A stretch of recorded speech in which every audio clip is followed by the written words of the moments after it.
Assalamualaikum warahmatullahi wabarakatuh. Alhamdulillah. Alhamdulillahi rabbil alamin. Wassalatu wassalamu ala asyrafil anbiya wal mursalin nabiyyina Muhammadin wa ala alihi wasallam tasliman katsiran ma ba'd. Assalamualaikum warahmatullahi wabarakatuh.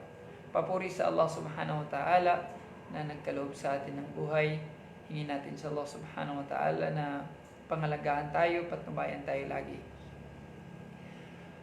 Papuri sa Allah Subhanahu wa ta'ala at hingin natin sa Kanya na patnubayan tayo sa anuman na kaalaman na pakikinabangan natin na makakabuti sa atin sa mundong ito hanggang sa kabilang buhay. Saksihan natin na walang ibang Panginoon na karapat-dapat pagkukulan ng pagsamba maliban sa Kanya lamang, at gayon din saksihan natin na si Propeta Muhammad ay Kanyang alipin at sugo. Alhamdulillah, ito po ang inyong kapatid Nasir Datumanong na magbibigay po sa inyo ng aral patungkol sa Tauhid. Alhamdulillah, unang-una po binabati ko po ang lahat ng mga mag-aaral, ang lahat ng mga nagpa-register para sa pag-aaral na ito. Nawa po, makakalap kayo ng kaalaman na magiging dahilan na lalakas ang inyong pundasyon sa inyong pananampalataya. Ang ating pag-aaralan po ay patungkol sa Tauhid. At alam niyo po ba kung sino ang author ng kitab na ito o yung aklat na ito ng Tauhid? Most well-known na aklat patungkol sa pananampalataya o faith, itong kitab ng Tauhid. Ito po ay in-authored ni Sheikh Al-Allama Muhammad bin Abdul Wahhab bin Sulaiman bin Ali bin Mushrif Al-Wahibi At-Tamimi An-Najdi Al-Hambali. Siya po ay well-known na da'iyah, well-known na reformer sa time o panahon na ang mga tao ay naliligaw na ng landas. Sa panahon na ang mga tao ay nagkukumit na ng shirk o ang pagtatambal sa Allah, sumasamba na sila sa maliban sa Allah Subhanahu wa ta'ala. Humihingi sila lang tulong sa mga libingan, humihingi sila ng tulong sa mga jinn, so humihingi sila ng tulong sa syaitan. So that's the time na si Sheikh Muhammad bin Abdul Wahhab ay lumabas upang ituwid ang mga ito. At si Sheikh Muhammad bin Abdul Wahhab po, mga kapatid sa pananampalataya, siya po ay galing sa well-known na family, mga scholars, no? Sila po ay mga scholars sa Islam.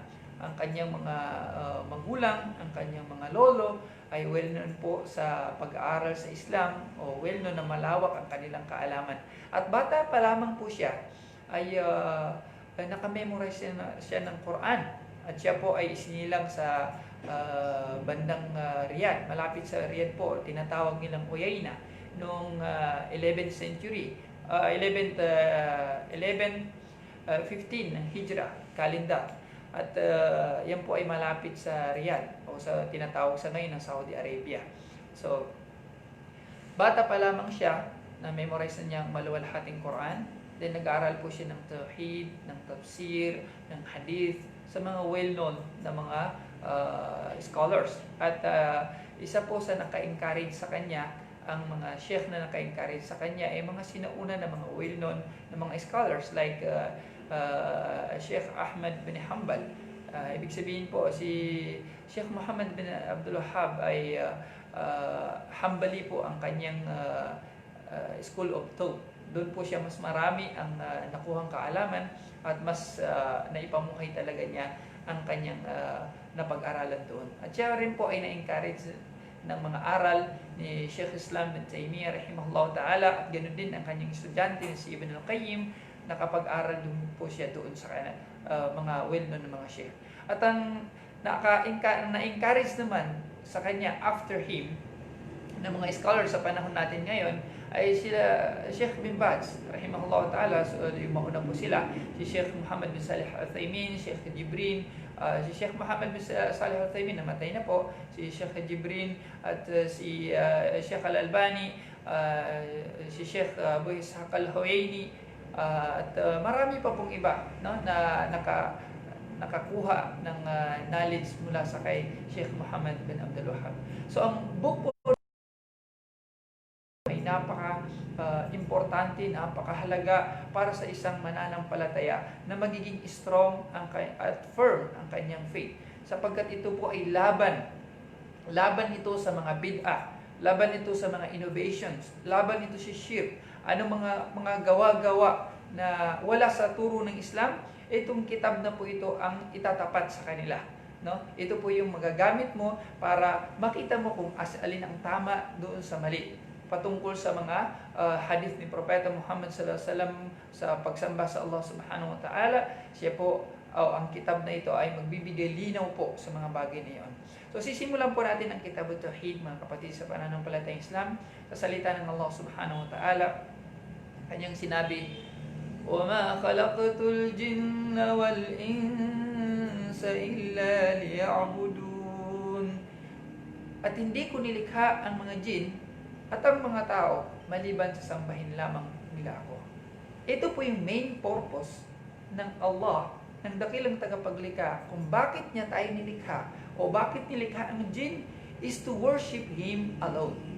Sinabi pa niya sa ibang ayat, وَلَقَدْ بَعَثْنَا فِي كُلِّ أُمَّةٍ رَسُولًا أَنِ اعْبُدُوا الطَّاغُوتَ. Tunay na nagpadala kami ng mga sugo sa bawat nasyon na ipahayag ang kanilang main na message ay isa lamang. Na ipahayag na walang karapat dapat sambahin maliban sa Allah at iwasan nila ang mga tagut.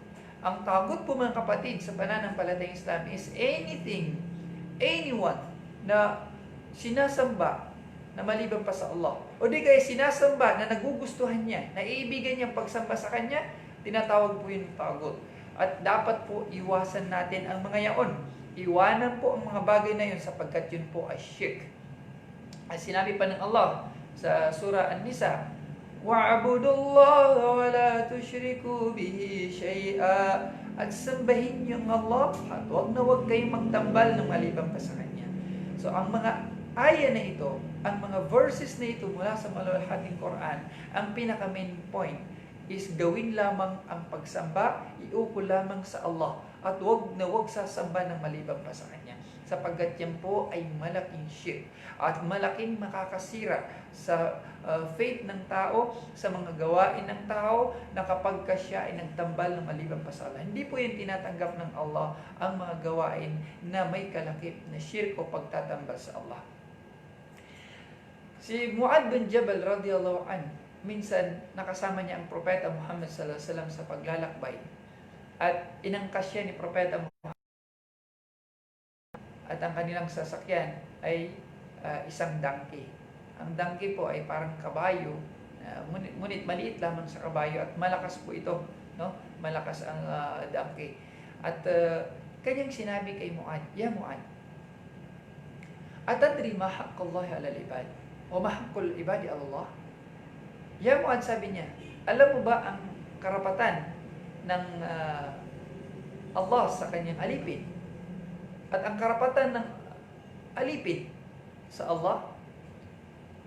Kanyang sinabi, sagot ni Mu'adh, ang Allah lamang at ang kanyang sugo ang higit na nakakaalam. Kanyang sinabi, haqqallahi 'alal ibad an ya'buduhu wa la yushriku bihi shay'a. Ang karapatan ng Allah sa kanyang mga alipin, ang sambahin nila ang Allah at huwag silang magtambal ng maliban pa sa Kanya.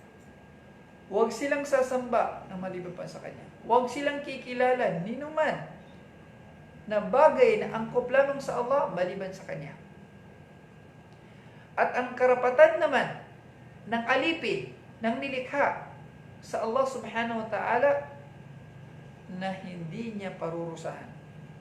An la yu'adhiba man la yushriku bihi shay'a. Na huwag niyang parurusahan ang sinuman na hindi magtatambal sa Kanya.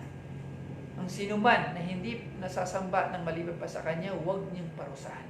Yung po ang karapatan na pinagkaloob ng Allah. Yung po yung favor na binigay ng Allah once you worship Him alone.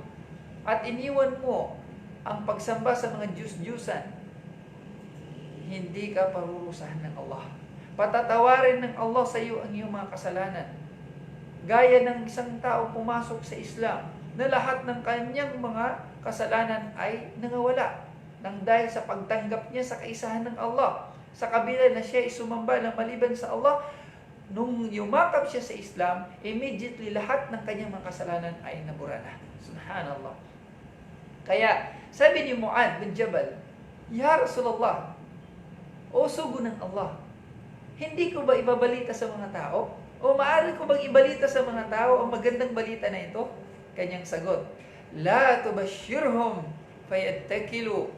La tubashirhum fayattakilu. Huwag mo silang balitaan. Baka sila ay aasa lamang. Aasa lamang sila sa kapatawaran ng Allah na hindi na sila gagawa, na hindi na sila magsisikap. So huwag mo muna silang balitaan sapagkat hindi pa yung panahon. Yan po ay nilabas ni Bukhari o Muslim sa Sahihain. So mga kapatid sa pananampalatayang Islam, makukuha natin ang aral bilang pangkalahatan na bagay na binigyang pansin ng Allah ang pagsamba sa Kanya. Na iwasan ang pagtatambal ng ninuman maliban sa Allah. Nalaman natin na ito'y karapatan pala ng Allah. Karapatan pala ito ng Allah sa Kanyang mga alipin. Sa lahat ng Kanyang alipin na wala lang sasambahin pamaliban sa Kanya lamang. Iwasan ang pagsamba sa mga ribulto. Iwasan ang pagsamba sa mga bato. Iwasan ang pagsamba sa mga jin, sa mga engkanto, sa mga balete, sa mga hayop. May sumasamba sa hayop, may sumasamba sa apoy, sumasamba sa araw, sumasamba sa bituin, buwan. Lahat po niyan, iwanan po natin. May sumasamba sa kapwa niya tao. Iwasan po natin ang mga bagay na yan sapagkat yan po ang tinatawag na shirk. At ang karapatan naman natin na pag-alaman natin na ang pinaka mainam na gantimpala na makukuha natin once we worship Allah alone is no other than paraiso ng Allah. Ang paraiso na walang hanggang kasiyahan.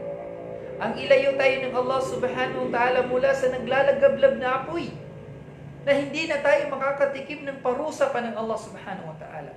Once na itinayo natin ang tauhid, ang kaisahan ng Allah.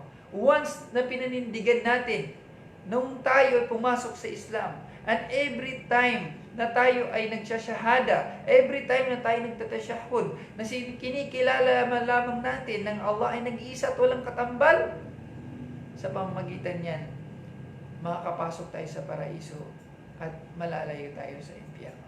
Mga kapatid sa pananampalatayang Islam, hilingin natin sa Allah subhanahu wa ta'ala na sa munting pag-aaral na ito ay meron kayong napulot na aral at karagdagang kaalaman.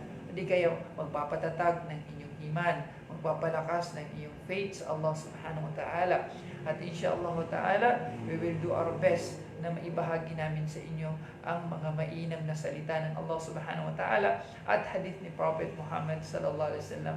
At mulit-muli, maraming salamat po sa mga sisters na sumali sa ating pag-aaral at may Allah subhanahu wa ta'ala enlighten you more, increase your knowledge and accept it from you insyaAllah ta'ala. And don't forget na pag-aralan at balik-balikan ang video na ito at if you have time, share it to your family, to your acquaintance or relatives. So huwag niyo pong ipagkait ang kaalaman, ibahagi po niyo sa kanila.